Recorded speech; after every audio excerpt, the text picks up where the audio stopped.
Iniciamos el domingo pasado una serie titulada La persona del Espíritu Santo y pues inicialmente lo que estuvimos viendo fue la personalidad del Espíritu Santo y obviamente lo considerábamos primero en la deidad como tal, que es imposible que nosotros comprendamos la persona del Espíritu Santo sin entender primeramente la Trinidad, la doctrina de la Trinidad, en la cual nosotros entendemos que hay un ser, creemos en un solo ser, somos monoteístas, y que en ese ser, o que ese ser subsiste en tres personas.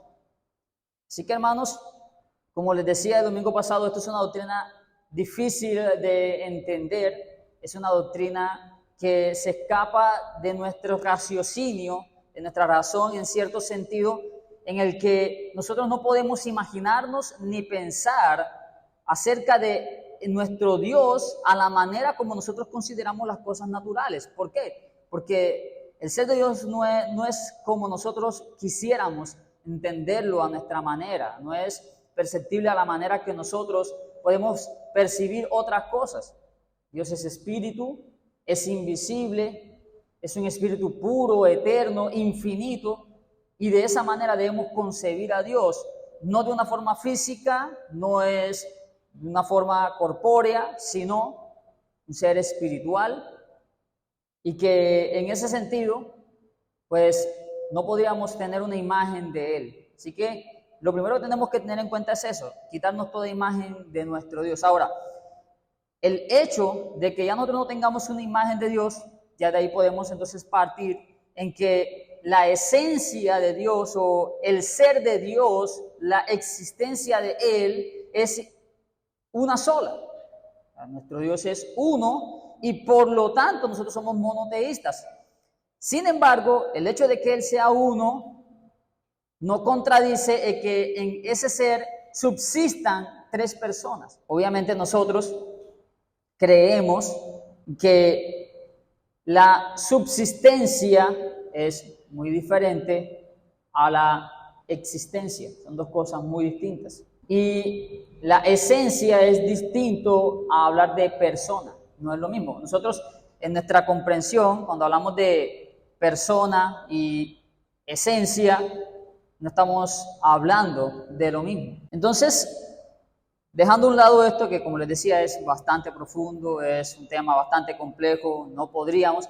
Lo único que podemos decir es que en la Escritura se nos presenta a las tres personas de la Trinidad independientes, aunque también se nos presenta la unicidad de Dios, hablando de la singularidad como un Dios único, a lo largo de la misma también. El mandamiento que se nos dice en Deuteronomio, Jehová nuestro Dios uno es, realmente nosotros igualmente lo creemos que Dios es uno, pero que existen tres personas y que esas tres personas se distinguen en las Escrituras, es claro, eso es lo que nosotros vimos el domingo pasado. Además de eso vimos cómo ya muy particularmente el Espíritu Santo es presentado en la Biblia como una persona independiente que se relaciona con las personas, que hace actos que lo distinguen como una persona como tal. El Espíritu convence, el Espíritu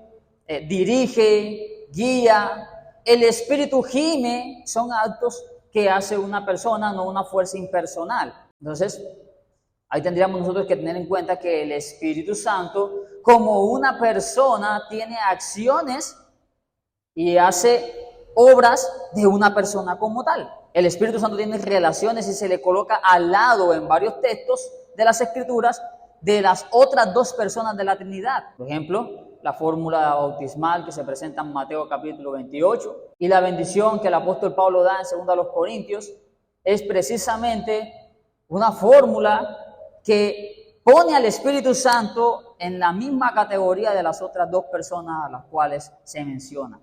Padre, Hijo y Espíritu Santo. Indiqué mencionar del texto de 1 de Juan capítulo 5 versículo 7.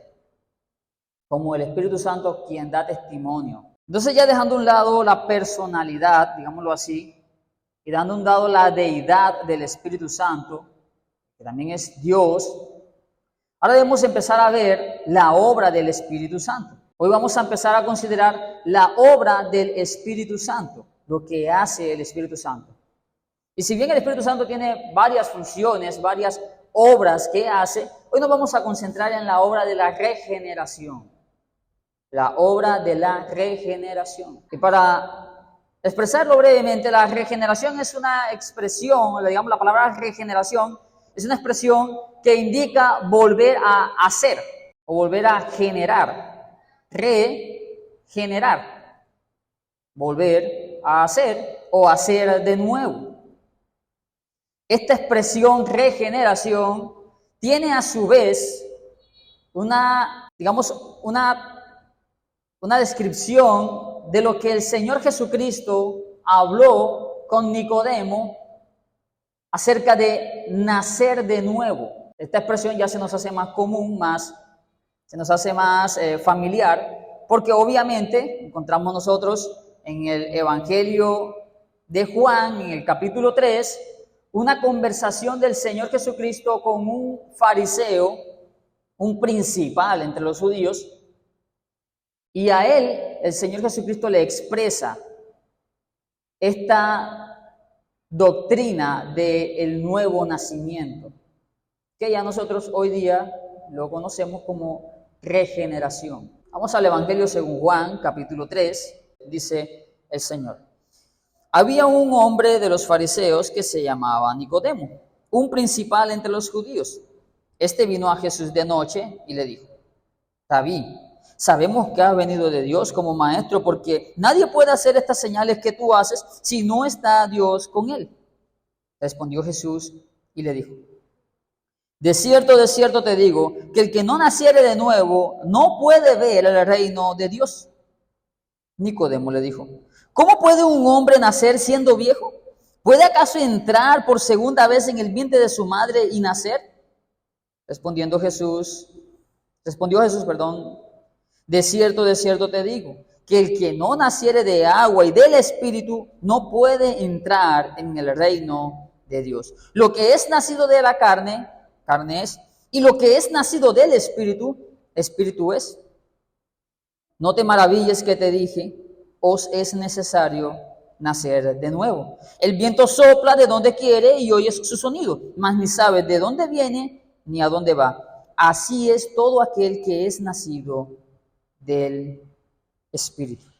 Respondió Nicodemo y le dijo: ¿cómo puede hacerse esto? Respondiendo Jesús le dijo: ¿eres tú maestro de Israel y no sabes esto? De cierto te digo, que lo que sabemos hablamos y lo que hemos visto testificamos, y no recibís nuestro testimonio.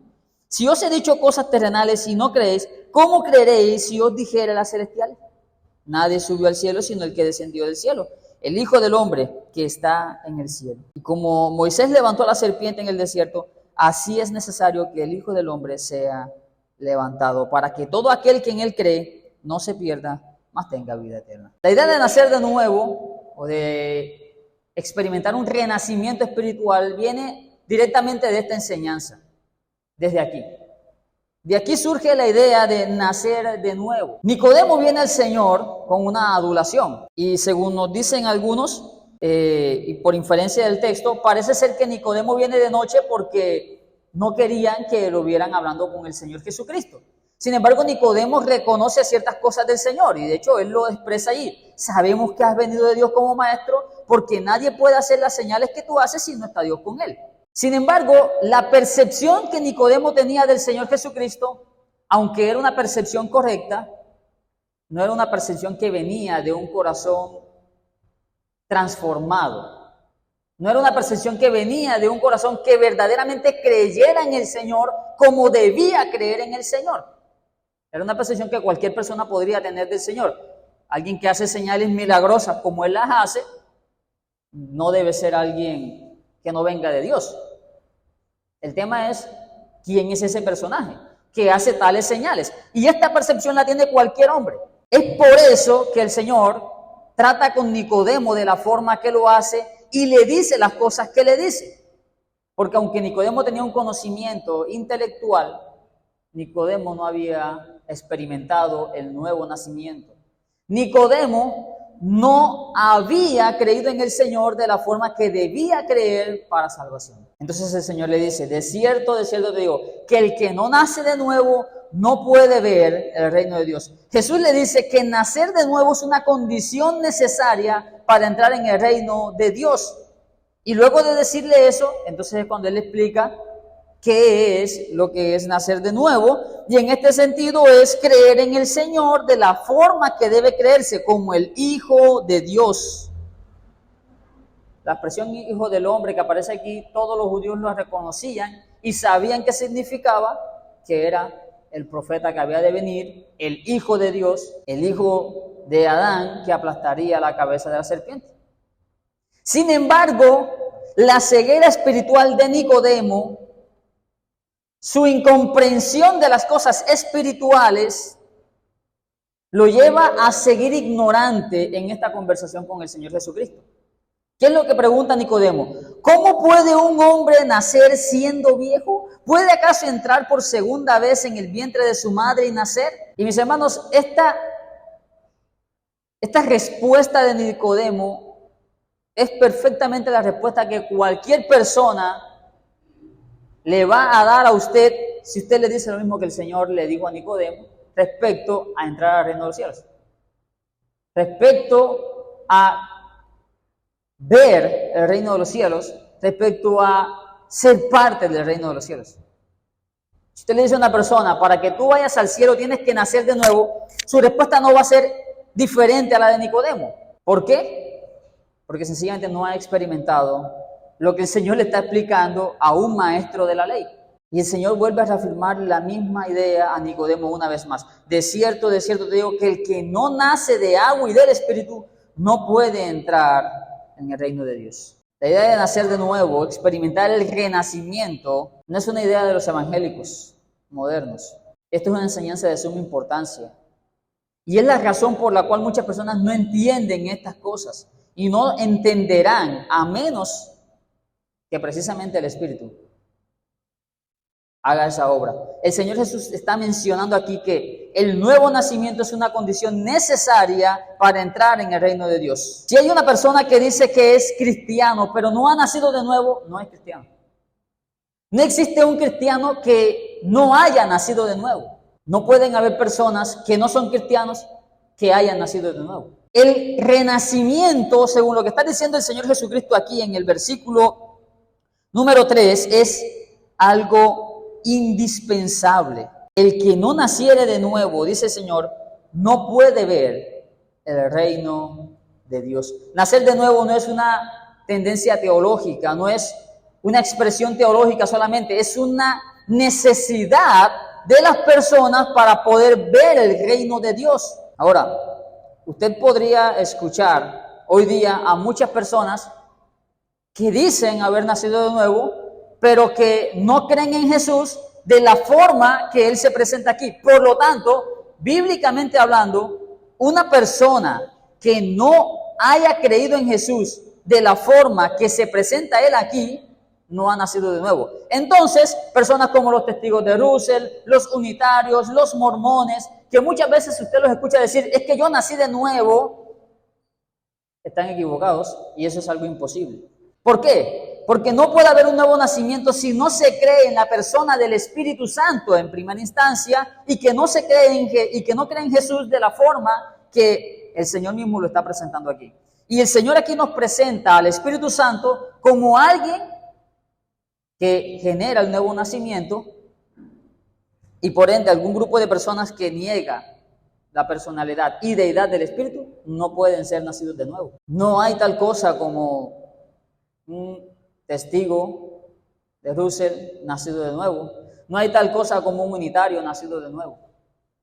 Porque si fuera nacido de nuevo, creyera en Jesús y en el Espíritu Santo como el Señor lo presenta. Vamos a ver esto del nuevo nacimiento, porque tal vez usted nos ha escuchado hablar toda la mañana del nuevo nacimiento, del renacimiento. Y una pregunta es, bueno, pero ¿y cómo realmente sucede esto? ¿Qué es eso del nuevo nacimiento? Bueno, para entender el nuevo nacimiento o el renacimiento, es importante que nosotros tengamos una comprensión precisa de lo que es la vida espiritual. Y para entender lo que es la vida espiritual, que es de lo que el Señor Jesucristo habla, tenemos que ir nosotros a Efesios capítulo 2, versículos 1 al 5. Allí el Señor nos dice por medio del apóstol Pablo, inspirado por el Espíritu Santo, y Él os dio vida a vosotros cuando estabais muertos en vuestros delitos y pecados, en los cuales anduvisteis en otro tiempo, siguiendo la corriente de este mundo, conforme al príncipe de la potestad del aire, el espíritu que ahora opera en los hijos de desobediencia, entre los cuales también todos nosotros vivimos en otro tiempo en los deseos de nuestra carne, haciendo la voluntad de la carne y de los pensamientos, y éramos por naturaleza hijos de ira, lo mismo que los demás. Pero Dios, que es rico en misericordia, por su gran amor con que nos amó, aun estando nosotros muertos en pecados, nos dio vida juntamente con Cristo. Por gracia sois salvos. Este lenguaje que el apóstol Pablo está utilizando aquí tiene bastante imaginería, ¿no? Y tiene que ver con la vida y la muerte. El apóstol Pablo declara que a los cristianos se les dio vida. Pero quiero que note lo siguiente. A los cristianos se les dio vida cuando estaban vivos. El texto dice que estaban muertos. Pero ¿cómo puede ser esto si los cristianos, para poder creer y poder confesar al Señor, tenían que estar vivos? Bueno, el apóstol Pablo está hablando de personas que estaban vivas físicamente, pero que recibieron vida otra vez. ¿Qué tipo de vida está hablando el apóstol Pablo? Vida espiritual. Porque precisamente él está hablando aquí de que estábamos muertos, ¿en qué sentido? En pecados, en delitos, en los cuales anduvisteis, o sea que cuando estaban pecando, estaban vivos. Físicamente estaban vivos. Pero espiritualmente, ¿cómo se encontraban? Muertos. Muertos en delitos y pecados. Pablo está hablando de una muerte espiritual en la cual el hombre no puede responder a las cosas de Dios. Y los cristianos, lo que recibimos cuando creemos en el Señor Jesucristo es vida. Es un nuevo nacimiento, es nacer de nuevo cuando espiritualmente estamos muertos. Este concepto de muerte espiritual es rechazado por todo el mundo. Todas las personas creen que están vivos en algún sentido. Nadie aceptará que se le diga que espiritualmente está muerto y que no puede venir al Señor Jesucristo. Y que no puede responder espiritualmente al llamado del Evangelio. Ellos dirán, pero yo tengo voluntad, yo escucho, yo veo, yo te estoy escuchando predicar ahora. Sí, pero el asunto es, ¿puedes dejar de pecar? ¿Puedes venir y escoger al Señor y decir, voy a ser santo? La respuesta a eso es no. ¿Puedes hacer la voluntad de Dios como Él lo dice en su palabra? Y la respuesta nuevamente es no. Entonces estás muerto, pero seguirás diciendo, yo estoy vivo. Y algo parecido a esto es lo que el Señor le está diciendo a Nicodemo. Nicodemo, vienes a mí con adulación, pero estás muerto y necesitas nacer de nuevo. Nicodemo, qué bueno que me has visto como un buen maestro y que vengo de parte de Dios, pero necesitas nacer de nuevo. Amigo, en esto tengo algo que decirte. Tú puedes seguir viniendo a la iglesia, entender muchas cosas doctrinales que estamos enseñando, puedes leer la Biblia todos los días, pero no vas a comprender, no vas a creer en el Señor Jesucristo adecuadamente y no vas a responder a las Escrituras y a las exigencias del Evangelio sencillamente porque estás muerto espiritualmente. Ahora, este concepto de la muerte hoy día es rechazado por la gran mayoría, incluso de los creyentes modernos. Billy Graham solía decir que el ser humano está mortalmente enfermo, al grado que está un 99% muerto, pero aún le quedaba un 1% con el cual podía venir al Señor. Pero ¿qué dice el apóstol Pablo en el texto que hemos leído? ¿Estaban enfermos o muertos? Muertos. Desde que nosotros nacemos, estamos muertos espiritualmente. No estamos débiles, estamos realmente muertos. No estamos en coma, No hay ningún latido espiritual en nosotros. No hay respiración espiritual. Somos muertos espiritualmente. Esos pequeños que están aquí, esos niños, están muertos espiritualmente.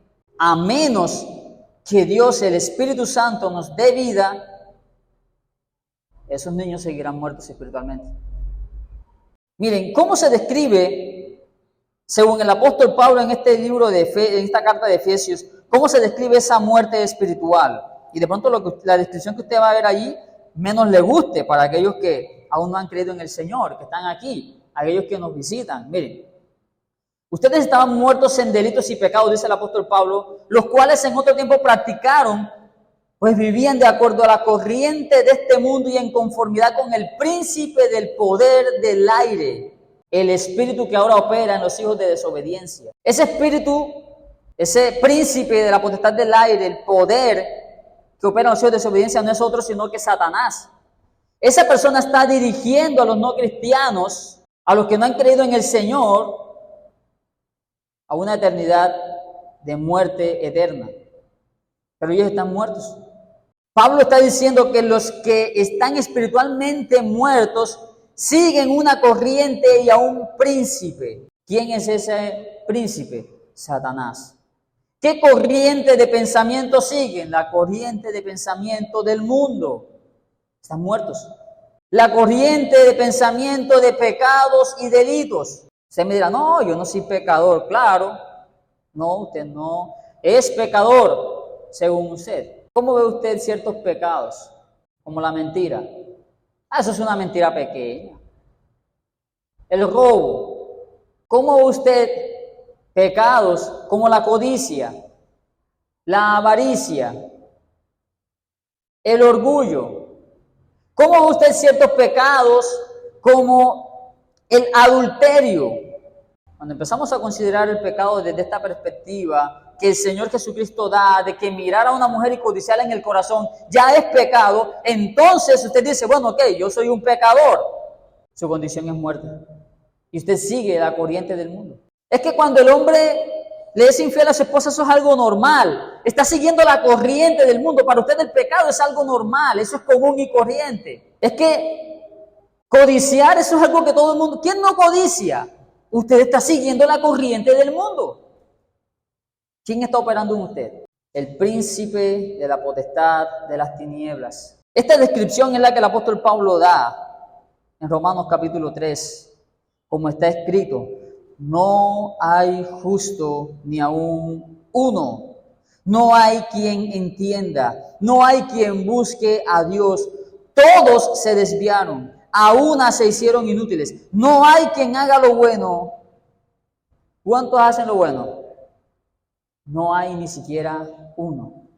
Mis hermanos y amigos, nacer de nuevo es un requisito para ver el reino de Dios, porque el hombre por naturaleza está muerto en delitos y pecados. El hombre por naturaleza no puede ni quiere venir a Dios, a menos a que el Espíritu Santo opere en usted, no podrá creer en el Señor. Eso es lo que el apóstol Pablo nos dice. Todos aquellos que están espiritualmente muertos siguen los deseos de Satanás a rechazar a Dios y los justos requerimientos. Para ustedes es una locura todas las cosas que los cristianos hacen. Para ustedes es una cosa loca, es algo imposible, son fanaticadas todo lo que nosotros predicamos. ¿Por qué? Porque está muerto espiritualmente. Muerto, entiéndalo. No hay vida espiritual en usted. Esto es lo que la Biblia describe como el pecado original. Es el estado de corrupción mortal del hombre. Es un estado de muerte espiritual en el cual todos nosotros nacemos. Es el ministerio y la obra del Espíritu Santo venir a las personas que están espiritualmente muertas, que caminan según la corriente de este mundo, según la potestad del príncipe del aire. Es la obra del Espíritu Santo recrearlos en la regeneración, regenerar. Esa es la obra del Espíritu Santo.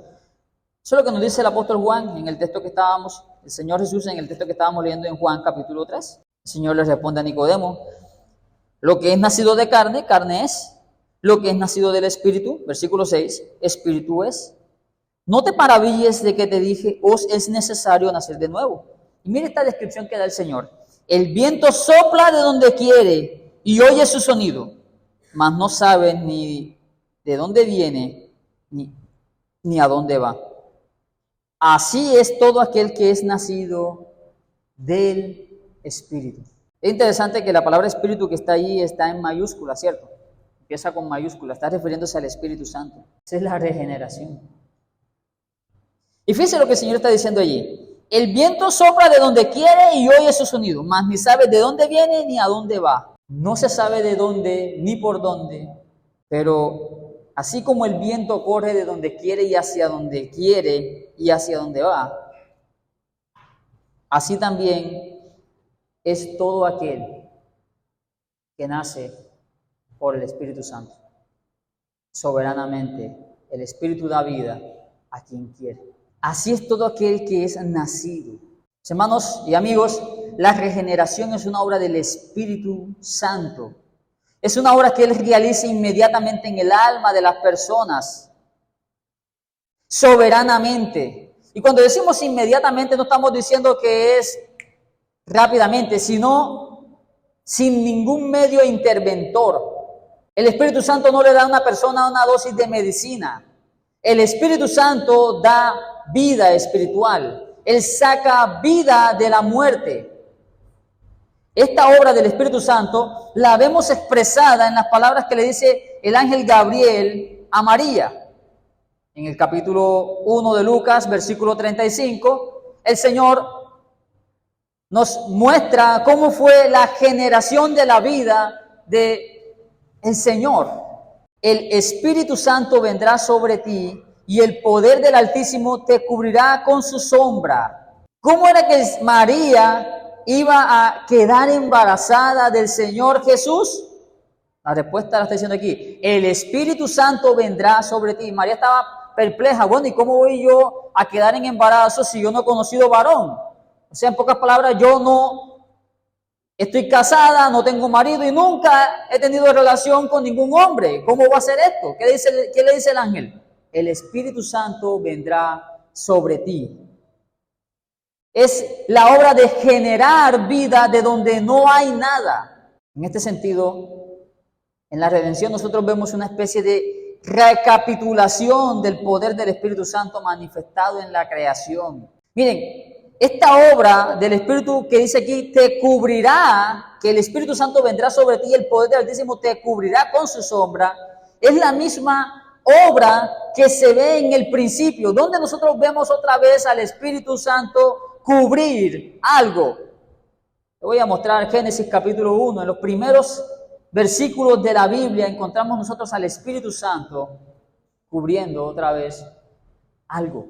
Es en la obra de la creación original. La obra de la creación fue una obra trinitaria, así como también la obra de la redención. En el principio creó Dios los cielos y la tierra estaba desordenada y vacía, y las tinieblas estaban sobre la faz del abismo. Estas son las primeras oraciones que nos registra la Biblia. Y después de eso leemos una descripción de la actividad de Dios en medio de la oscuridad, el vacío y de la informidad. El Espíritu de Dios se movía sobre la faz de las aguas. Vea esto, se movía sobre la faz de las aguas.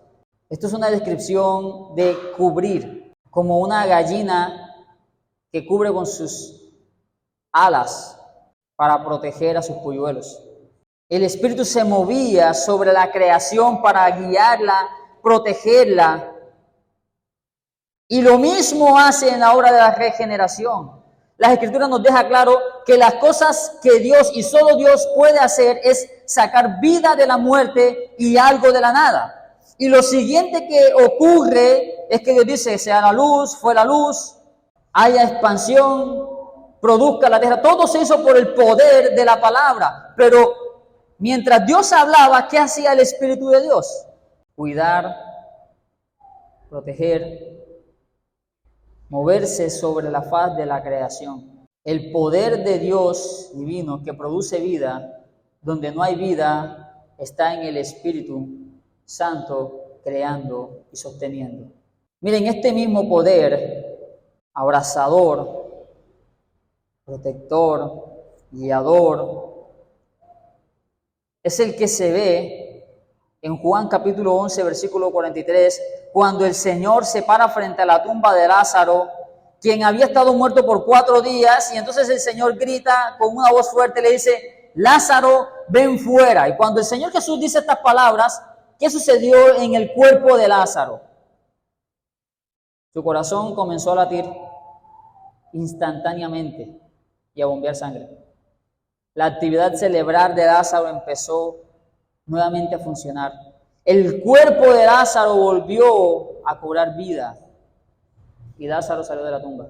Eso es exactamente lo que sucede en nuestro renacimiento. El mismo poder que levantó de la tumba a Lázaro es el mismo poder que nos hace nacer por segunda vez espiritualmente. Déjame decirte que ese mismo poder es también el poder creador de Dios. Así que no hay ninguna otra forma en la cual nosotros los creyentes podamos creer en el Señor y podamos venir a Él en arrepentimiento y fe, a menos que el mismo poder con el cual se creó el mundo y el mismo poder que resucitó a Lázaro y al Señor Jesucristo venga sobre nosotros y opere en nosotros. No se necesitó un poder menor para hacernos vivir espiritualmente a nosotros. Se necesitó el poder del Espíritu Santo. Usted no necesitó ser convencido racionalmente de la existencia de Dios. No se necesitó hacer milagros para que usted fuera convencido de la existencia de Dios y del Señor Jesucristo. Se necesitó mucho más que eso. La gente hoy día quiere ver milagros, quiere que le muestren arqueológicamente la existencia de las cosas bíblicas. Miren, nada de eso lo va a convencer si el poder del Espíritu Santo no viene sobre él. Si usted está aquí hoy y dice: yo quiero ver un milagro para creer en el Señor, eso no lo va a convencer a usted. Porque lo único que puede a usted darle vida espiritual es el mismo Espíritu que operó en la creación inicial. Y lo único que le puede dar vida espiritual a usted es el mismo Espíritu que operó en Lázaro en la resurrección. Y es el mismo que operó en la resurrección del Señor Jesucristo. Y es el mismo que opera en cada creyente. Es la obra de Dios dando vida nueva. Es la obra de Dios trino, del Dios trino, que nos cubre, que nos da vida nueva. El Espíritu Santo, amado hermano, tuvo que soplar en nosotros. Amigo, el Espíritu Santo debe soplar en ti, no esta vida física. Usted tiene una vida física, pero espiritualmente está muerto. Y lo que el Espíritu Santo tiene que obrar en ti es una vida espiritual. Esa vida espiritual que Dios nos da por la obra de la segunda persona de la Trinidad, Dios Espíritu Santo. Amigo que estás aquí, tú necesitas conocer a esa segunda persona de la Trinidad, necesitas tener una relación personal con ella, necesitas pedirle al Padre que envíe al Espíritu Santo y pedirle que te convenza de pecado, de justicia, de juicio. Necesitas que te muestre a Cristo, que te enseñe a Cristo, el Espíritu Santo. Nosotros, los creyentes, debemos adorar al Espíritu Santo hoy, porque por Él tenemos vida espiritual. Hay mucha gente que quiere ver milagros hoy día. ¿Usted cree que no hay mayor milagro que dar vida espiritual? Mira lo que le estoy mostrando. El mismo poder que operó en la creación es el mismo que se necesita para convencer a pecadores y venirlo al arrepentimiento. Esos son milagros. Todos los días hay milagros en este mundo, pero estamos ciegos, no los queremos ver. ¿Por qué? Porque se está muerto espiritualmente. Alabemos a Dios por la obra de su Espíritu Santo dando vida a los muertos espirituales. Alabemos al Señor por habernos dado vida a nosotros, los que hemos creído en Él. Convencernos de pecado, de justicia, de juicio, por mostrarnos al Señor Jesucristo y darnos vida espiritual.